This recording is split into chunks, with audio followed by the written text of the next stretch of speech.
为什么你们蒸出来的鸡蛋总是起蜂窝，一点都不够滑嫩呢？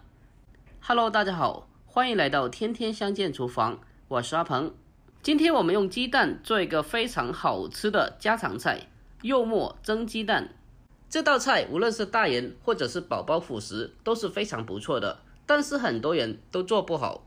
今天我把从厨10多年的经验分享出来，让你们在家里也能轻松的做出嫩滑可口的柚末蒸蛋。首先，我们准备一小块新鲜的猪瘦肉。我们先把猪肉清洗干净以后，再将它改刀切成小块，接着再将它切成薄片。在切的时候，我们尽可能的把它切得越薄越好，这样的话更加方便我们后续剁成柚末。薄片切好了之后，再将它剁成柚末。把它切好了之后，我们先把它放进碗中备用。接着再准备2颗小葱，给它清洗干净以后，将它改刀切成葱花。葱花切好了之后，给它装进小碗中备用。接下来起锅，放少许的食用油下来，油热之后，再将剁好的柚末放进锅中。用中小火给它煸炒一下，将柚末炒散。这个柚末也可以不炒的，直接的添加到蛋液里面。但是我觉得炒过的柚末口感会更加的香。我们将柚末炒至变色了之后，再沿着锅边来上些许的料酒。酒在挥发的同时，会去除猪肉的腥味，让柚末吃起来没有腥味，而且口感更加的好吃。加了料酒下去以后，再给它翻炒5、6下。然后先给它盛出来备用。接下来我们准备3个新鲜的鸡蛋，具体的数量我们也可以根据家里的人数来操作。做这道菜，鸡蛋的选择是非常重要的，我们一定要选择新鲜的鸡蛋。但是平常里我们该怎样去挑选鸡蛋呢？今天我把我奶奶告诉我的非常实用的小技巧告诉你们。我们把鸡蛋用手拿起来，然后给它轻轻的晃动一下。如果很明显的能感觉到鸡蛋的内部像水一样晃动，那就代表鸡蛋放置的时间过久了，鸡蛋的内部已经是液化变水了。这个就是检验鸡蛋非常实用的小技巧，如果您经常买菜的，一定要记下来。接下来准备一个小碗，我们将鸡蛋打入碗中，然后再往鸡蛋里面添加适量的食盐，增加底味，那样吃起来的鸡蛋就不会有腥味了。另外，食盐它具有快速凝固蛋白质的作用，可以让鸡蛋快速的定型，同时还可以增加鸡蛋的底味。在搅鸡蛋的时候也是有技巧的，很多人在搅鸡蛋的时候都是随便的给它搅拌一下，那样其实就做错了。我们应该将鸡蛋挑起来，然后将它快速的进行打散，这样的鸡蛋液就会打得非常的细腻均匀了。最后将鸡蛋液打成用筷子挑不起来就可以了。水蒸蛋中鸡蛋和水的比例是1:1.5。我们将打发好的鸡蛋液倒进大一点的碗中，再往小碗中添加同分量的温开水，这是1倍的量，先把它倒进蛋液里面，再往小碗中添加0.5倍的温开水，然后再次的将它倒进蛋液里面，这一共是1.5倍。这里的温开水控制在30到40度不烫手的情况下就可以了，水温切记不可以太烫，否则倒下去立刻变成蛋花汤了。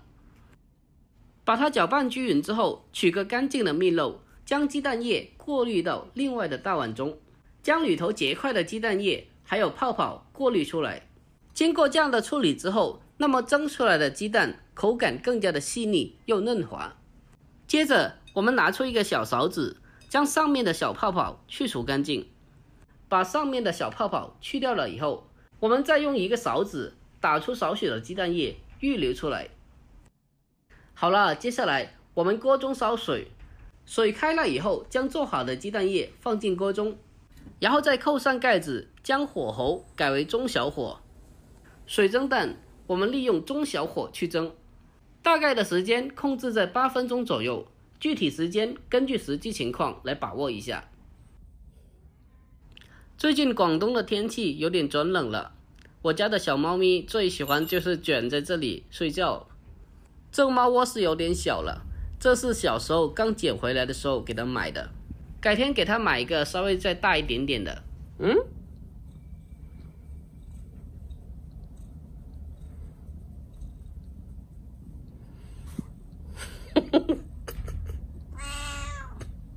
喵。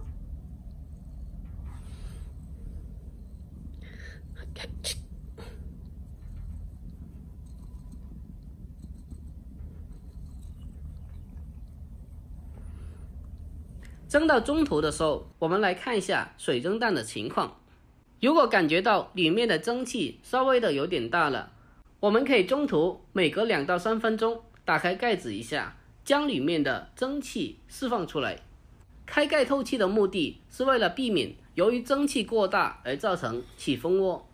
大概蒸了8分钟之后，我们打开盖子来看一下，把蒸锅轻轻的晃动一下，可以看得到里面的鸡蛋液已经是完全的凝固了。这个时候我们先把它取出来放在桌面上，接下来用个勺子将炒好的柚末铺在鸡蛋的上面。我们将柚末均匀的铺在鸡蛋的上面，不要堆在一起。这个炒好的柚末为什么要分开来放呢？因为柚末如果和鸡蛋液一起搅拌在一起的话，柚末沉底的，那么蒸出来以后就看不到柚末了，所以将柚末分开来，将它铺在上面，最后再把剩下来的那一点点鸡蛋液倒进来，接着再重新的把鸡蛋放回锅中，扣上盖子后继续用中小火给它蒸，大概2分钟，蒸至凝固就可以了。A few moments later， 2分钟过后，打开盖子看一下，表面的鸡蛋液已经是凝固了。我们将它取出来看一下，可以看得到鸡蛋就好像果冻一样，非常的 Q 弹，非常的滑嫩。这样的水蒸蛋就是成功了。接下来往里面添加少许的香油或者是花生油都可以。亲爱的朋友们，视频看到这里了，如果我的视频对你有帮助的话，那么就给我一个免费的点赞支持一下，真心感谢您了，感谢您。最后再往里面添加少许的生抽酱油，还有一点点性感又迷人的小葱花进行点缀一下，就可以美美的享用啦。好啦，就这样一道非常简单、好吃又不贵，比豆腐还要更加嫩的柚末蒸水蛋就已经做好了。按照我这个方法和比例做出来的柚末蒸蛋，真的是非常的鲜香滑嫩，做出来也是一点的蜂窝眼都没有。这道菜无论是大人或者是宝宝辅食都是非常不错的选择。